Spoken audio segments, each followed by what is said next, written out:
귀엽고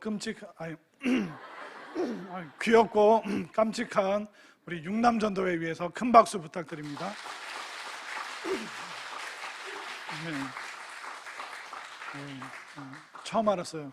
귀엽고 깜찍하신 거. 오늘 귀한 찬양 또 헌신의 마음 다시 한번 감사를 드립니다. 자, 오늘 여러분들과 함께 그 복과 또 하나님의 은혜 또 물질과 돈 이런 거에 대해서 좀 많이 좀 특별히 좀 말씀을 드리고 싶은데, 우리 육남 전도회 우리 남전도회 중에서 이제 막내신데 어떻게 보면 가정을 이제 막 이루고 또 이제 아이를 막 키워가시는 분들도 있고 또 아이들 학교 보내면서 여러 복잡한 그런 상황 가운데 이게 처음 접하는 뭐 어린이집도 유치원도 또 초등학교도 이제 처음 아이들을 이제 키워보는 그런 상황 속에서 굉장히 어떤 재정적인 거 또 물질적인 거 또 돈에 대한 고민이 참 많이 있을 겁니다. 왜냐하면 오늘날 지금 대한민국 시대 정신이 그 부자 되기가 되었습니다.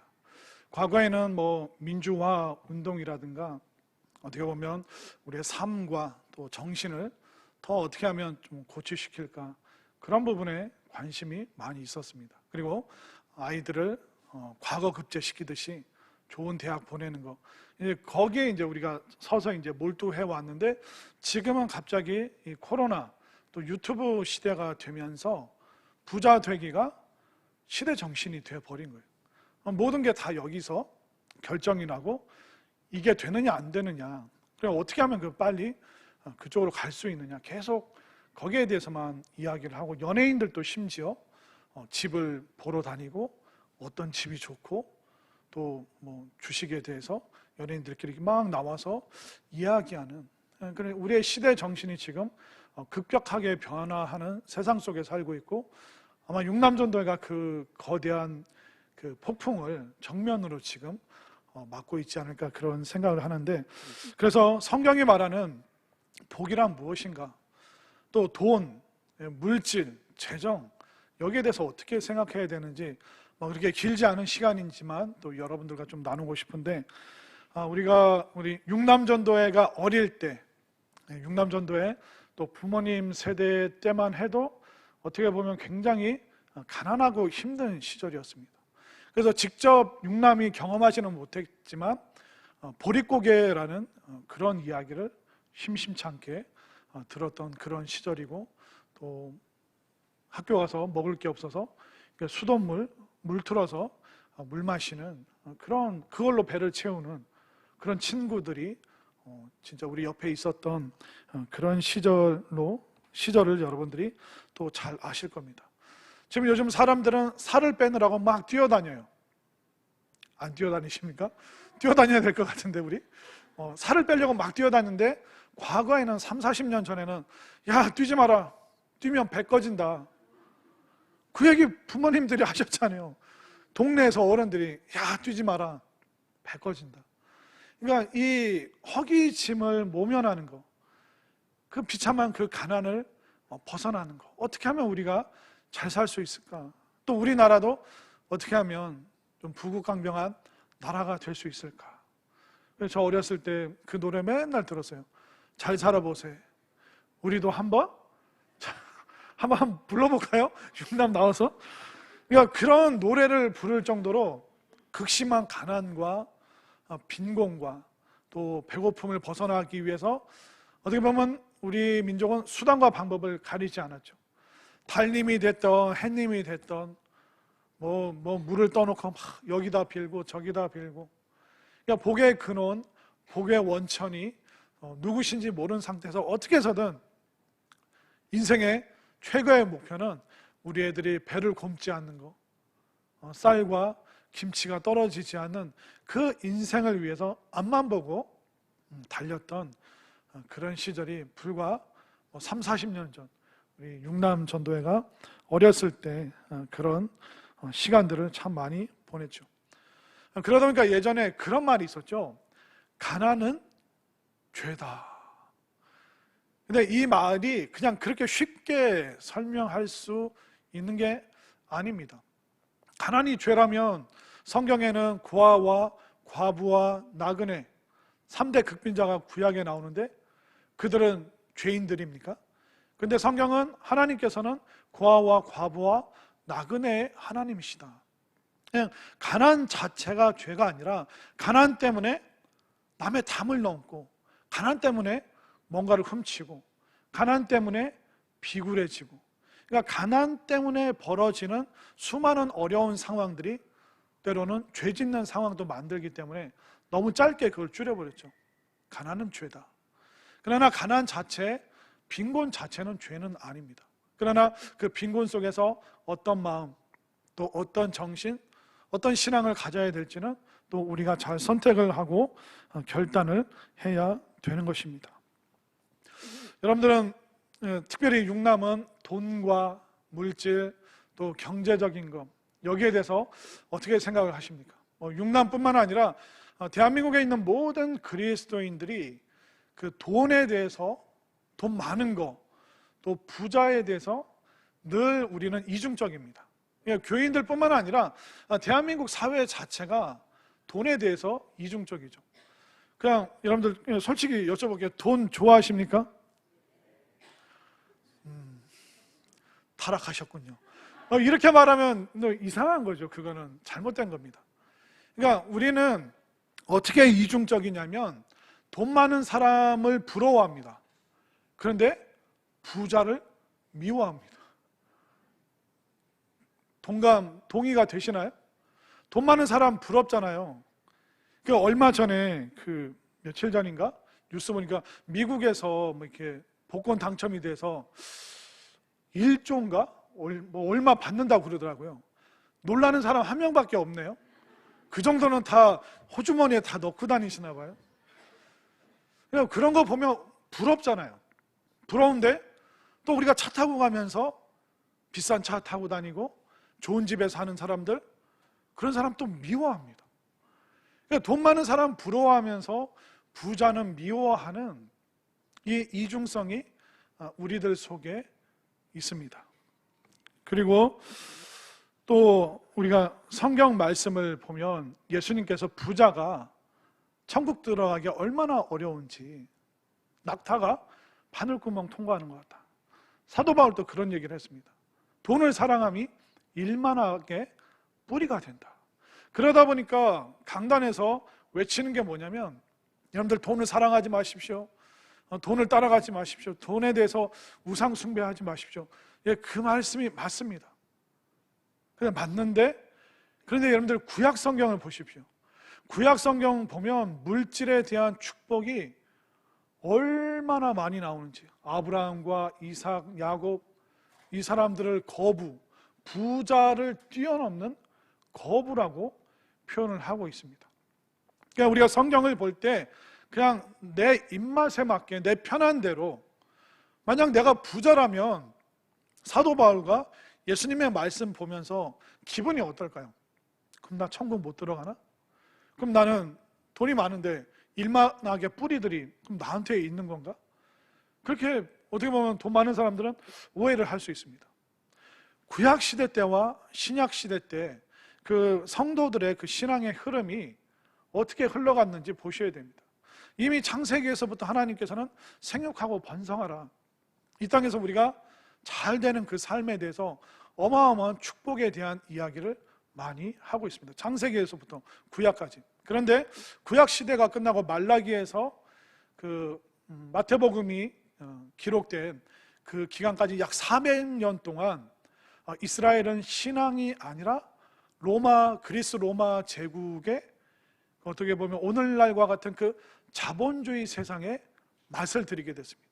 그러니까 400년 동안 신앙보다도 그들은 돈으로 생존하는 것, 거기에 목숨을 걸었고, 제사장들도 다 돈에 취해서 어떻게 하면 그들이 가난한 자들의 돈을 빼앗을까. 그리고 성전에서도 돈을 빼앗는 일들이 신앙의 이름으로 자행되고 있었기 때문에 예수님께서 그 당시 신약시대 때 돈에 대하여 타락한 본성을 지닌 그 사람들을 향해서, 또 사도 바울도 그 당시에 무역업이 성행하면서 수많은 돈이 생기면서 돈에 대한 우상 숭배로 빠지는 그 사람들을 보면서 돈을 사랑하는 것, 돈에 대한 애착이 일만하게 뿌리다라고 이야기를 한 것입니다. 그렇기 때문에 우리는 구약과 신약을 균형 있게 봐야 되고, 지금 오늘날 아니 극도로 가난하고 먹을 게 없는 사람에게 당신은 돈을 사랑함이 일만하게 뿌리는, 아니 쓸 돈도 없는 사람한테 돈을 사랑함이 일만하게 뿌립니다. 그건 안 맞는 말이죠. 하나님의 축복과 하나님의 은혜와 돌보심에 대해서 그 사람에게는 그 말씀이 처방이 되는 거예요. 그런데 돈 버느라고 향락에 빠져서 교회 안 오고 예배 안 드리고 기도의 자리를 안 지킨다, 성도의 본분을 잊어버린다, 그런 사람에게 뭐라고 외쳐야 돼요? 복 받으실 거예요. 하나님께서 경제적인 축복 베풀어 주실 겁니다. 아, 교회 안 나오셔도 사업 잘 되면 되죠. 이 말이 필요한 게 아니에요. 그 사람에게는 뭐라고 해야 됩니까? 돈을 사랑함이 일만하게 뿌립니다. 부자가 천국 들어가기 얼마나 어려운지 아세요? 그러니까 다르게 적용을 해야 되는데, 찢어지게 가난한 사람에게는 돈 사랑하지 말라고 그러고, 너무 부유해서 아예 예배를, 신앙을 작파해 배운 사람에게는 하나님이 축복하셨네 라고 엉뚱한 메시지를 전해버리는 일들이 너무나도 많이 우리 신앙 여정 속에 있었고, 그러다 보니까 우리가 여기 적용해야 될 말씀을 여기다 적용하고, 여기다 처방해야 될 그 말씀을 엉뚱한 곳에 잘못 처방하는 일들이 참 많이 있었습니다. 그러다 보니까 우리가 돈에 대해서 한국 사람 전부가, 또 대한민국 크리스찬 성도들이 돈에 대해서 이렇게 이중적인 마음이 있습니다. 여러분도 한번 솔직히 생각해 보십시오. 교회에서 임직식 하잖아요. 기준이 뭡니까? 세 가지입니다. 주일 성수, 교회 봉사, 11조. 그러면 성도님이 정말 헌금 많이 하는 사람 교회에서 소중히 여깁니다. 그런데 돈 많이 버는 사람을 나쁘게 생각을 해요. 무슨 얘기인지 아시겠죠? 강단에서 말씀을 전하시는 분이 헌금 많이 하는 사람 귀하게 여기고, 근데 또 설교는 돈에 대해서 나쁘게 막 설교를 하고 있고. 그러니까 우리가 계속 이중적인 태도를 취하니까 엉뚱한 삶의 방향을 제대로 못 잡게 되는 거죠. 내가 열심히 살고 막 돈 버는 게 잘못된 건가? 그런 생각이 들어갈 수도 있는 것입니다. 그리고 교회 부흥의 기준을 뭐로 삼습니까? 성도 인원수 늘어난 거, 또 장로님들은 아시겠지만 교회 경상비가 증액된 거, 이 숫자로 돈으로 부흥의 기준을 삼는 거예요. 돈을 사랑하지 마라, 일만하게 뿌리다, 그렇게 설교하면서 교회 부흥의 기준을 경상비 증액된 거, 그걸로 하고 있잖아요. 그리고 오늘부터 다음 주까지 교회 감사를 하는데 재정 감사를 합니다. 근데 저는 지금도 의아한 게 뭐냐면, 교회인데, 영적인 공동체인데 왜 재정에 대해서만 감사를 하지? 여러분들의 신앙은 감사 안 받으실 거예요? 여러분 아이러니하지 않으세요? 이게 교회잖아요. 신앙 공동체잖아요. 근데 재정에 대해서만 감사를 해요. 영수증 있냐 없냐, 10원 20원 이거 돈 차이 난다, 거기에 대해서는 그렇게 집요하게 우리 교회는 그렇게 안 하지만 거기에 대해서 막 목숨을 걸고 막 혼내고 막 회계 부장 지금 똑바로 하는 거야. 그러니까 재정에 대해서는 엄청 감사를 하면서 여러분들이 구역 예배 안 드리고 신앙생활 열심히 안 하고 모이게 힘쓰지 않는 거, 여기에 대해서 한 번이라도 여러분들 신앙에 대해서 감사를 받아본 적이 있으세요? 그럼 다음 주부터 해야겠어요. 교역자들이 쭉 앉아가지고, 자, 김현욱 집사님 나오세요 해가지고 올 한 해 쭉 한번 볼게요. 그 신앙 감사를 받으셔야죠. 왜 교회인데 신앙 공동체인데 재정 감사만 지금 받고 있냐 말이에요. 그거 하지 말라는 게 아니라 해야 되는 거예요. 교회의 정직함에 대해서 드러내야 되기 때문에. 자, 이러다 보니까 우리가 뭐가 중요한지, 뭐가 진짜 소중한 건지, 진짜 하나님의 마음이 성경이 말하는 돈이라는 거, 재정이라는 거, 물질적인 축복이라는 거, 이게 뭐가 뭔지 구분을 못한 상태에서 그냥 이게 다 짬뽕이 돼버리는 거예요. 돈 많으면 좋은 거지. 근데 돈 많이 가진 사람은 우리는 미워하면서 살아가고 있습니다. 돈은 중요한 게 아니야 그러면서 헌금 많이 하는 사람 귀히 여기고 또 재정 많은 교회를 부러워하는 이 혼합된 너무 복잡한 그런 마음 가지고 우리가 신앙생활을 하다 보니까 어떤 경제적인 부분에 있어서도 우리가 오해를 할 때가 많이 있습니다.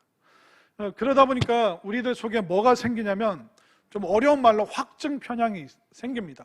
확증 편향이 뭐냐면 내가 좋은 대로만 생각하는 거예요. 여러분들이 선호하는 그 정당이 있으시죠? 그러면 그 정당이 뭔 나쁜 일을 해도 다 좋게 여기는 거예요. 근데 이쪽에서 좋은 일을 해도 그건 무슨 나쁜 의도가 있을 거라고 그렇게만 생각을 해버리는 거예요. 그러니까 우리 모두에게는 이런 확증 편향, 잘못된 확신이 있는 겁니다. 제가 그 전도사 시절인가 그때 그 어떤 장로님 또 안수 집사님 3명이랑 이렇게 쭉 뭐 이런 얘기를 하는데 그 장로님 안수 집사님이 이제 쿵짝쿵짝이 잘 맞는 분인데 굉장히 시니컬하고 냉소적이고 부정적인 분들인데 그 중에 안수 집사님이 막 얘기를 하다가 전사님 나는 배 나온 목사들은 다 타락했다고 생각한다고. 그래서 제가 그때 전도사 시절에 제가 갑자기 옷으로 제 배를 가리고 숨을 안 쉬었어요. 한 1시간 동안 숨을 멈췄어요. 숨 쉬면 이게 다 풀어지니까. 여러분들 살찌는 게 타락해서 살찌는 거예요? 아니면 체질 때문에 그런 거예요? 우리 갱년기 지나고 계신 권사님들 얘기해 보세요. 처녀 때 안 그러셨잖아요. 근데 왜 그 지경이 왜 죄송합니다. 왜 몸매가 그렇게 됐습니까? 지금 막 흥분한 찔리셔가지고 찔린 분들은 지금 막 부채질한 거예요. 막 몸이 뜨거워지니까. 호르몬이 변하면요, 그게 별로 안 먹어도 찌는 거 아시죠? 그러니까 여기 계신 모든 우리 어르신들, 권사님들은 다 여러분들에게 죄가 있는 게 아니에요. 호르몬의 변화 때문에 그런 줄 믿으시길 바랍니다. 위로가 되시는 분이 저기 몇 분 계시는 것 같은데, 그러니까 이런 게 확증 편향이에요. 아니 목사님들 풍채가 좋은 목사님들도 있고 어떤 분들은 그 식욕 자체가 없어서 그냥 깨작깨작 드시는 목사님들도 있어요. 그분들은 말라서요. 그러니까 뚱뚱한 목사님들은 성격은 좋아요. 그러니까 빼빼 마른 목사님들은 어때요? 까시락. 저는 어디에 위치할까요? 저는 중간쯤. 저는 평균이에요. 성격도 좋고 까시락 드시다. 왜 자꾸 웃으세요? 되게 저는 진지한 얘기는 하는데. 그러니까 이게 이 확증 편향이 우리들 속에 너무 많다 보니까 우리가 흑백으로 얘기를 해버릴 때가 많습니다. 돈은요, 중간 가치예요. 돈은 나쁘지도 않고 악하지도 않습니다. 칼이 이게 나쁜 건가요? 물론 강도의 손에 칼이 쥐어지면 위험하죠. 그런데 어머니의 손에, 주부의 손에 칼이 들려지면 톡톡톡톡톡 두부를 썰고 애호박을 탁탁탁 썰고 감자와 거기에 막 지글지글 보글보글 생명을 이어갈 수 있도록 도와주는 역할이 어머니의 손에 들린 칼입니다. 돈도 마찬가지예요. 그렇기 때문에 우리가 확증편향, 돈은 나쁜 거다 그러면서 돈을 또 좋아하기도, 이러면 안 됩니다. 그러면서 많은 크리스찬들이 목사님들에게 요구하는 게 조선시대 선비들처럼 목사님들이 청빈하게 살아야지. 그런데 조선시대 선비들이 청빈하지 않았습니다. 조선시대 선비들은 정상적인 삶을 살았어요. 그래서 그 조선시대 그 기록물들을 보면 무슨 예를 들면 이생원의 하루라는 그런 글이 있습니다. 옛날 글 보면 재밌는 게 많아요. 그러니까 이생원, 아직 과거 급제를 못한 결혼한 남자를 생원이라고 얘기를 합니다. 근데 이생원의 하루가 어떠냐면 아침에 일어나서 양봉이잖아요. 벌통을 확인하고 또 뭐 안 좋은 게 있으면 쫓아내고 그거 양봉 끝나면 또 닭 우리에 가서 계란을 모아다가 시장에 내다 팔고 그리고 시간 되면 오후에 책 읽고 과거 공부하는 거예요. 그러니까 조선시대 선비는 문 다 닫고 뭐 아무것도 신경 안 쓰고 집안에서 책만 읽었다고 생각하는데, 그런 드라마가, 조선시대 드라마가 우리에게 준 확증 편향의 이미지일 뿐입니다. 그리고 퇴계 이황 선생님이 얼마나 존경스러운 유학자입니까? 그런데 이 이황 선생님의 이 분재기가 뭐냐면 자녀들에게 재산을 나눠주고 또 재산을 불리는 이야기가 분재기인데, 이 이황 선생님의 분재기를 읽어보면 이황 선생님 땅이, 조선시대 때 갖고 있었던 땅이 얼마인지 아세요? 넘어가시면 안 됩니다. 360만 평. 5명밖에 안 놀라시네요. 여러분들 논산이랑 뭐 그런데 땅 많이 있으신가 봐요. 그러니까 조선시대 선비입니다. 여러분들은 청빈만 하는 것 같죠, 조선시대가. 아닙니다. 이황 선생님이 한양을 안 가고 안동에서 거의 평생을 살았습니다. 왜 그런지 아세요? 한양 집값이 비싸다고 한양을 안 갔어요. 그러니까 서울 집값 비싼 거는 조선시대 때나 지금이나 똑같아요. 그러니까 이 이황 선생님이 그 한양 비싸니까, 땅값이 비싸니까 안 가고 안동 주변에서 뭘 했냐면 그 황무지를 개간을 했습니다. 그래서 하인 360명을 데리고 개간해서 본인 소유 땅으로 한 게 360만 평. 여러분들도 빨리 가서 황무지 개간하시길 바랍니다. 그러면 이황 선생님처럼 되는 거예요. 그러니까 그분의 이제 글을 보면 그런 게 있어요. 그냥 읽어드릴게요. 물려받은 재산을 잘 관리하고 늘려가는 것이 유산받은 자의 역할이고, 재산이 있어야 가족을 고생시키지 않음을 자녀들에게 계속 편지로 거듭거듭 경제적인 그런 이야기를 굉장히 많이 했습니다.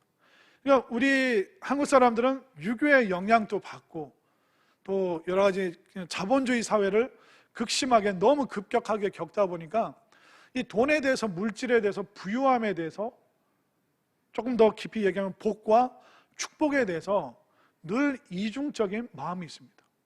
그래, 우리 아이들 위해서 기도할 때 좋은 대학 들어가는 거 기도 부탁하는 건 아무렇지도 않게 하세요. 근데 목사님, 우리 아이들이 부자가 됐으면 좋겠습니다. 여기에 대해서는 말을 못 하시는 거예요. 왜? 좋은 대학 들어가는 거는 좋다고 생각하고 부자 되는 건 나쁘다고 생각하기 때문에. 왜? 이미 내가 돈 많은 사람에 대해서 미운 감정이 있기 때문에 이 얘기하면 목사님이 나를 이상하게 보시겠구나, 그렇게 생각하시는데, 저는 가난하신 분도 사랑하고 부유하시는 분도 사랑하신다. 예? 무슨 얘기인지 아시겠죠? 자, 그 한번 육남전도에 잘 생각해 보세요. 여러분들을 불안하게 하는 게 뭐예요? 돈 아닙니까? 재정 아닙니까? 그래서 늘 아내와 대화하시는 게 뭐예요? 돈만 있으면, 돈만 조금 더 많이 있으면.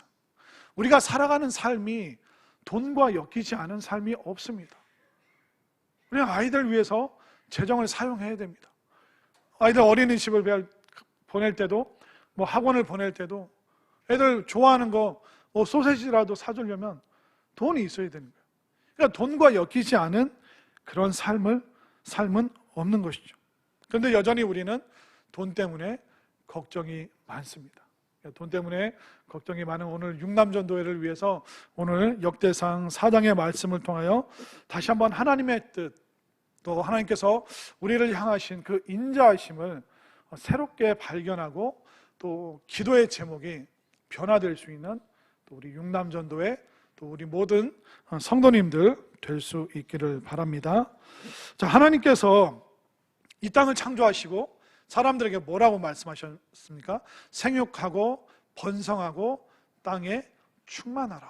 이건 하나님께서 모든 인류에게 주신 기본적인 복입니다. 하나님께서는 의인에게도 악인에게도 동일하게 햇빛과 비를 내려주시는 분입니다. 그러니까 창세기 1장에 나오는 창세기에 나오는 이 축복의 말씀은 모든 인류, 하나님께서 창조하신 모든 사람들에게 주신 복이죠. 그리고 구약 성경을 보면 그 하나님의 복은 무엇이냐? 바로 물질적인 복이다. 다른 걸로 설명을 하지 않습니다. 성경은 우리가 이 땅에서 그냥 정신적으로 충만하고 그냥 영적으로만 부유하면 된다? 그렇게 말하지는 않습니다. 그러니까 그런 편향이 있는 사람들은 빨리 구약 말씀을 보셔야 돼요. 구약 성경에서는 하나님의 복은 물질적인 축복이다. 그것을 두 개를 나누질 않았습니다. 하나님의 복은 물질적인 복이다. 그렇게 말하고 있습니다. 자, 우리가 역대상 말씀 보기 전에 신명기 28장 1절부터 6절의 말씀, 제가 한 절, 여러분들이 한 절 교독하겠습니다. 내가 내 하나님 여호와의 말씀을 삼가 듣고 내가 오늘 내게 명령하는 그의 모든 명령을 지켜 행하면 내 하나님 여호와께서 너를 세계 모든 민족 위에 뛰어나게 하실 것이라. 내가 내 하나님 여호와의 말씀을 청종하면 이 모든 복이 내게 임하며 내게 이르르니 성읍에서도 복을 받고 들에서도 복을 받을 것이며 내 몸의 자녀와 내 토지의 소산과 내 짐승의 새끼와 소와 양의 새끼가 복을 받을 것이며 내 광주리와 떡반죽 그릇이 복을 받을 것이며 내가 들어와도 복을 받고 나가도 복을 받을 것이니라. 아멘인가요? 이게 얼마나 다 세상적인 복입니까? 3절을 보십시오. 성읍에서도, 그러니까 도시에 살아도 복을 받고 들에 농사를 짓고 가축을 키워도 복을 받는다. 그 자녀들이 복을 받고 토지의 소산, 그러니까 그 열매 맺는 그런 과실에 대한 소산이 있고 또 짐승의 새끼와 소와 양의 새끼가 복을 받을 것이다. 내 광주리와 떡반죽 그릇이 복을 받을 것이다. 이게 세상적인 복이잖아요. 세속적인 복이잖아요. 그러니까 물질적인 복이고 매일 삶 속에서 필요한 것을 복으로 주신다라고 말하고 있습니다. 들어와도 복을 받고 나가도 복을 받고. 그러니까 하나님께서는 우리 모두가 복덩어리가 되기를 원하신다는 것을 꼭 깨달으시기를 바랍니다. 그렇기 때문에 그냥 마음만 평안해지고 그냥 영적인 은혜만 넘치고 이것만 우리가 복이라고 들어왔고 또 그걸 강조하는 목사님들도 많이 있었습니다. 그러니까 우리가 마음에는 평화가 있고 영적으로도 풍성한데 지저지게 가난하면 어떻게 할 겁니까? 아니 흥부는 마음씨 좋았는데 애들이 한 10명 있었잖아요. 마음씨는 좋은데 애들을 먹여 살리지 못할 그런 삶을 산다는 것은 뭔가 맞지가 않는다는 것이죠. 하나님께서 우리를 부르신 그 목적과 다른 삶을 살게 되는 것입니다. 그렇기 때문에 구약 성경을 보면 이 물질의 복은 하나님의 약속, 그런데 그 하나님의 말씀을 붙잡고 하나님의 그 언약의 말씀을 청종할 때 이것이 뒤따라온다라고 말하고 있습니다. 지금 오늘 이 말씀 들으시면서 오해하시지 않으셨으면 좋겠습니다. 아, 목사님, 우리가 그냥 물질적으로만 잘 되는 것을 복이라고 말하는구나. 아니요. 신앙과 믿음 속에서 하나님께서 그것이 따라오도록 복 내려 주시는 것이죠. 근데 하나님께서 따라오면서 주시는 그 복을 거부하고 나쁜 거다, 좋지 않은 거다, 그렇게 생각하는 게 비성경적이고 또 신앙적이지 않다는 것을 말씀드리는 것입니다. 오늘 본문에 이 야베스라는 사람 등장하죠. 아마 여러분들 예전에 뭐 책도 보시고 이 야베스에 대한 설교를 많이 들으셨을 겁니다. 근데 이 야베스, 우리가 조금 더 좀 현실적으로 살펴봐야 되는 것이 있는데, 자, 9절 말씀을 한번 볼까요? 자, 야베스는 그의 형제보다 귀중한 자라. 그의 어머니가 이름하여 이르되 야베스라 하였으니 이는 내가 수고로이 낳았다 함이었더라. 그러니까 야베스라는 이름의 뜻이 수고로 출산했다. 그러니까 야베스의 그 원어의 뜻이 뭐냐면 슬픔과 고통이라는 뜻입니다. 근데 이런 이름을 아이에게 지어주는 부모가 있나요? 없죠. 이고통, 김슬픔, 박좌절, 그렇게 이름 안 해주는데 야베스라는 이름의 뜻이 슬픔과 고통입니다. 누가 그 이름을 지어줬습니까? 그의 어머니가 이름하여 이르되, 아버지가 없다는 거예요. 남편이 멀리 가서 사고를 당했는지 아니면 혼자 아이를 낳을 수밖에 없는 그런 형편에 있었는지, 이 어머니는 혼자 힘들게 너무 고통스럽게 야베스를 출산하다 보니까 그 순간 너무나도 삶이 힘들었기 때문에 아들이 태어났을 때 너는 슬픔이다, 나는 너 볼 때마다 고통스럽다, 그렇게 이름이 지어졌습니다. 얼마나 우울하겠습니까? 이미 출생의 한계, 태생적인 한계를 갖고 태어났습니다. 그런데 성경은 그를 뭐라고 기록합니까? 9절을 다시 보세요. 야베스는 그의 형제보다 귀중한 자라. 이 귀중한 자라는 것은 뭐냐면 사회적으로 존경받는 사람. 그러니까 야베스는 태어날 때 어떤 한계가 있었을 겁니다. 또 어떤 신학자는 출생 중에 이 야베스가 몸에 장애를 가지고 있었을 수도 있다. 그러니까 아버지가 없는 건 분명합니다. 또 출산의 그 순간에 어려움이 있었습니다. 또 심지어는 몸에 장애를 지닐 수도 있겠죠. 그러나 그의 마지막은 뭐라고 평가받습니까? 귀중한 사람, 존경받는 사람, 영화로운 사람, 존중받는 사람이라는 그 의미가 있습니다. 우리가 태생적인 한계를 넘어선다는 게 얼마나 어려운지 아시죠? 여러분들은 어떤 수저를 갖고 계십니까? 금수저, 은수저, 나무수저, 흙수저. 저는 플라스틱 수저가 제 사무실에 있습니다. 우리는 그게 뭡니까? 태어날 때부터 그걸 물고 태어났다. 태어날 때부터 그거밖에 없다. 그러니까 오늘날 우리가 인정을 하고 있는 거잖아요. 많은 사람들이 이 태생적인 한계를 극복하기 어렵다. 그런데 야베스도 그런 불리한 조건이 있었음에도 불구하고 그가 나이 들어서 듣는 평가는 뭐냐면 그가 사회적으로 존경받는 굉장히 멋진 위치에 그가 서 있었다라고 성경이 말하고 있습니다. 그러면 그 비결은 무엇일까요? 하나님께서 구약 성경을 통해서 이 세상에서 누릴 수 있는 물질적인 복에 대해서 얘기하는데 그 물질적인 복을 누리기 불리한 조건에 있었는데 어떻게 해서 그가 존귀한 사람이, 소중한 사람이 될 수 있었을까? 그것은 바로 야베스가 하나님 앞에 기도를 했다는 겁니다. 자, 10절 말씀 여러분들 다 외우고 나가셔야 됩니다. 6남은 이게 다 외우셔야 됩니다. 이따 나갈 때 서목사님 테스트하세요. 자, 10절 말씀 다 함께 시작. 야베스가 이스라엘 하나님께 아뢰어 이르되 주께서 내게 복을 주시려거든 나의 지역을 넓히시고 주의 손으로 나를 도우사 나로 환난을 벗어나 내게 근심이 없게 하옵소서 하였더니 하나님이 그가 구하는 것을 허락하셨더라. 아멘인가요? 야베스가 지금 깨닫고 있는 가장 중요한 거, 그게 뭐냐면 하나님은 복 주시는 분이시다. 여러분들 하나님의 복을 사모하시길 바랍니다. 10절에 말하고 있잖아요. 야베스가 이스라엘 하나님께 아뢰어 이르되 주께서 내게 복을 주시려거든. 하나님께서는 나에게 복을 주시는 분임을 나는 알고 있습니다. 난 하나님의 복을 사모하고 있습니다. 야베스는 너무나도 힘들기 때문에 어떻게 하면 이 가난과 찢어지게 힘든 삶을 벗어날 수 있을까? 분명히 하나님께서 이 땅에서 나보고 생육하고 번성하고 충만하라 말씀하셨는데 어떻게 하면 그 하나님의 복을 내가 누릴 수 있을까? 그가 몸의 장애를, 마음의 장애를, 환경적인 장애가 있었음에도 불구하고 하나님은 복 주시는 분이시구나.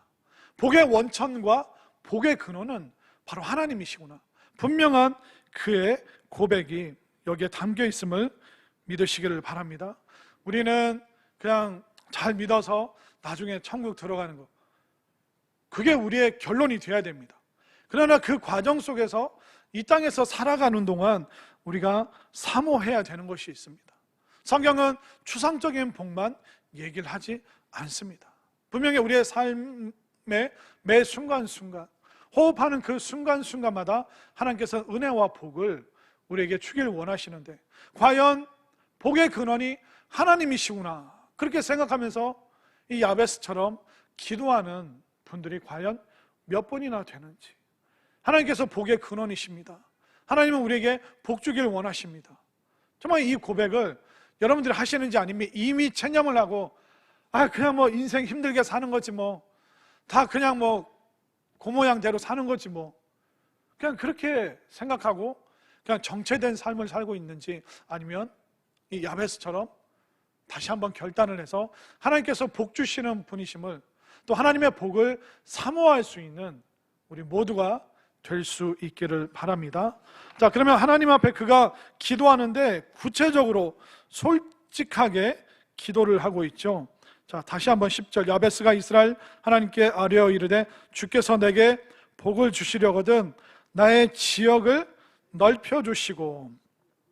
자, 예전 성경에는 지경이라고 그랬고 지금 성경은 지역이라고 번역을 했죠. 이게 뭐냐면 그 거주지와 소유지를 넓혀 주십시오. 그리고 혹은 또 다른 의미로는 재산으로, 유산으로 상속한 땅을 넓혀 주십시오라는 그런 의미가 이곳에 있는 겁니다. 아마 그 야베스가 물려받은 게 척박한 땅이지 않았을까. 또 야베스는 땅 위에서 사는 게 아니라 땅 밑에 지하에서 새빵살이 하고 있지 않았을까. 하나님, 나의 거주지를, 또 내가 소유하고 있는 이 척박한 땅을 하나님 넓혀 주십시오라고 말하고 있습니다. 그는 그냥 주어진 그 환경을 이거 숙명이다, 어쩔 수 없다, 그냥 그렇게 받아들이지 않고 과감하게 복 주시는 하나님께 기도하는 거예요. 하나님, 나의 거주지와 나의 환경을 변화시켜 주시옵소서. 육남전대 오늘부터 그렇게 기도하시기를 바랍니다. 너무 겸손하셔가지고 아멘 크게 못하시는데 다 함께 아멘인가요? 그렇게 되면 그냥 운명으로 체념한 채로 그냥 그렇게 살지 마시고 하나님 앞에 솔직하게, 하나님, 나의 거주지와 환경과 이 척박한 이 삶의 환경들을 하나님 변화시켜 주시옵소서. 하나님께 여러분들 솔직하게 기도하시기를 바랍니다. 자, 그리고 또 야베스는 뭐라고 기도하고 있습니까? 주의 손으로 나를 도우사. 자, 주의 손으로 나를 도우사. 이 말은 뭐냐면 이 하나님의 손은 권세와 힘을 상징하고 있습니다. 우리는 누군가의 도움의 손길을 받기를 원하죠. 힘 있는 사람, 유력한 정치가, 또 권세를 가진 사람.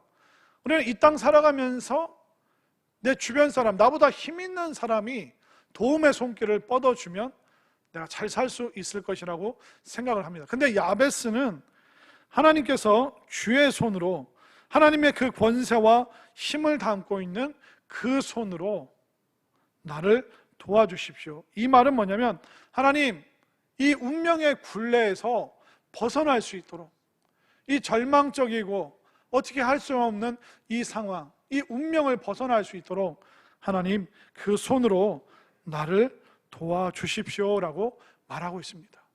우리가 소위 잘 나가는 사람들 얼마나 많았습니까? 기업하는 사람들, 연예인들, 왕년에 TV에 나왔던 사람들 얼마나 많습니까? 그런데 어느 순간 추풍낙엽처럼 확 사라질 때가 있습니다. 저는 대기업에서 운영하는 그런 회사들도 문 닫는 거 보면 깜짝깜짝 놀랍니다. 저럴 수도 있구나. 여러분들 혹시 제일은행, 조흥은행 기억나세요? 옛날에 은행하면 얼마나 대단한 겁니까? 국가가 사라지지 않는 한 은행이 사라질 수 없다라고 생각했습니다. 그냥 단적으로 생각했을 때 제일은행, 조흥은행 우리 주변에 있었는데 어느 순간 한순간에 다 날아가지 않습니까? 그러니까 우리가 하나님의 손에 붙들려 있지 않으면 이 세상의 풍파에서 견딜 수가 없는 거예요. 그럼 또 우리의 운명은 너무나도 비참한 굴레로 들어가게 되는 것이죠. 그 비참한 굴레에서 살아왔기 때문에 야베스가 뭐라고 기도합니까? 주의 손으로, 그 힘있고 권세 있으신 그 손으로 하나님 나를 도와주셔서 이 운명에 굴복하지 않고 이 운명을 벗어날 수 있는 그 은혜를 베풀어 주십시오. 우리 육남도 또 우리 모두도 그냥 운명에 사로잡혀서 운명론에 빠져서 사는 것이 아니라 주의 손을 의지하면서 하나님의 크신 도우심의 손길을 여러분들이 바라볼 수 있게 되기를 바랍니다. 자, 이렇게 물질적이고 직접적인 기도를 하면서 또 더불어서 뭐라고 말합니까? 나로 환난을 벗어나 내게 근심이 없게 하옵소서. 자, 여기서 환난이라는 것은 뭐냐면 슬픔과 고통, 야베스의 이름이랑 똑같은 내용입니다. 그러니까 이 환난이라는 것은 뭐냐면 감정이 상한 상태예요.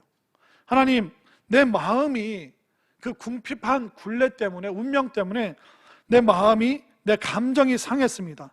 근데 이 상한 감정을 벗어나 내게 근심이 없게 하옵소서. 이 말은 다시 번역하자면 뭐냐면, 하나님, 감정이 상한 상태를 벗어나 평안한 마음을 내게 주십시오. 이게 정말 중요한 겁니다. 여러분들, 아무리 우리가 돈이 많아도 마음에 평안이 없으면 그만큼 힘든 게 없습니다. 아무리 대기업을 일구었어도 밤잠을 설치고 가족 간에 불화해서 자녀들이 막 싸우고 막 다투고, 돈이 있어도 근심이 있으면 행복하지는 않습니다. 그러니까 야베스는 너무 정확하게 알고 있는 거예요. 아, 내 거주지, 이 환경이 바뀌어야 되는구나. 이 척박한 땅이 비옥한 땅으로 변화해야 되는구나. 그러니까 환경의 변화의 중요성을 알고 있었어요. 그리고 또 두 번째는 운명의 굴레에 사로잡히지 않는 것. 운명론에 빠져서 아무것도 안 하고 기도도 안 하고 노력도 안 하고 그렇게 살지 않도록 도와달라고 하나님의 손으로 나를 밀어주시고 도와달라고 기도하고 있는 거예요. 그뿐만 아니라 이 마음의 평강. 아무리 넉넉한 소유가 있어도 100평에 살아도 100가지 근심 걱정이 있으면 얼마나 힘들겠습니까? 그러나 1평, 2평 땅에 살아도 100가지 감사의 조건이 넘친다면 그 사람은 얼마나 풍요롭고 또 하나님께서 주시는 그 은혜가 넘치는 삶이 되겠습니까? 그러니까 야베스는 인생의 본질에 대해서 이 삶이 꿰뚫어 보고 있구나.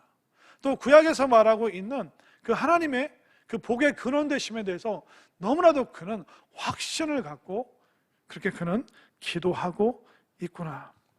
그래서 10절 맨 끝에 뭐라고 말하고 있습니까?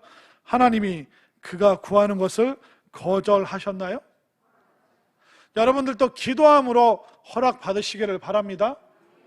여러분들은 너무 착하고 겸손해서 야베스의 기도 드리기가 좀 미안하죠. 하나님, 나만 잘 살면 어떻게 해요? 걱정하지 마세요. 여러분보다 잘 사는 사람 엄청 많아요. 그러니까 여러분들 조금 잘 돼도 티도 안 나요. 티도 안 나요. 그러니까 여러분들 좀 가지셔도 아무 문제가 없어요. 믿으십니까? 벌써부터 걱정을 다 하고 있어요. 너무 걱정하고 있어요. 여러분들 걱정. 이 야베스 얼마나 훌륭합니까? 솔직하잖아요. 그럼 분명히 알고 있잖아요. 하나님이 복의 근원이시다.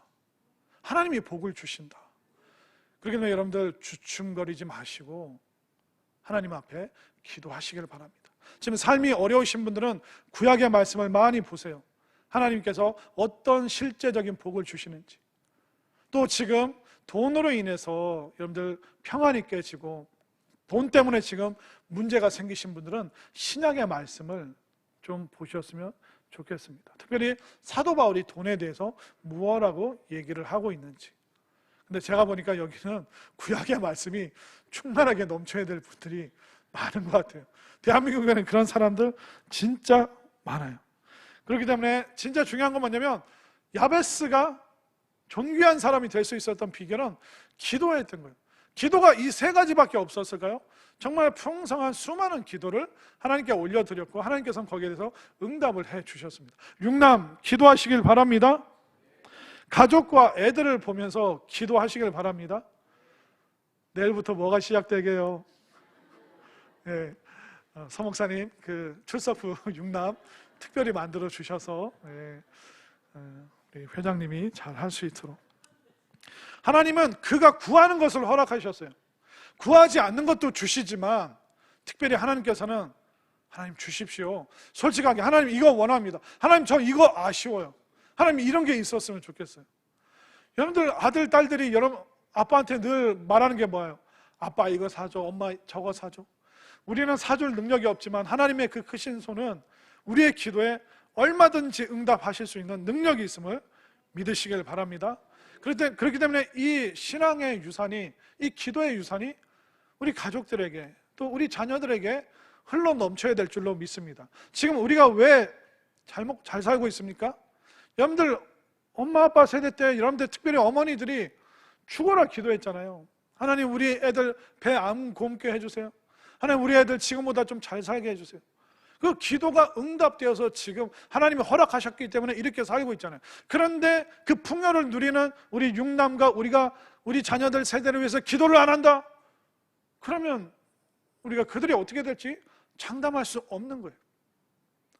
우리 부모 세대가 기도했기 때문에 그 기도의 응답의 유산으로 우리가 복을 누리고 있는 것처럼 지금 여러분들이 기도해서 당대의 복을 누릴 뿐만 아니라 여러분들의 자녀들도 신앙과 믿음의 축복뿐만 아니라 구약에서 약속하고 있는 생육하고 번성하고 이 땅에서 잘 되는 축복, 또한 그것을 함께 많은 사람들과 교회와 선교지와 나눌 수 있는 넉넉한 마음, 야베스와 같은 그 마음을 소유할 수 있는 우리 육남전도회, 또 우리 모든 성도들, 또 우리 자녀들 될 수 있기를 간절히 소망합니다.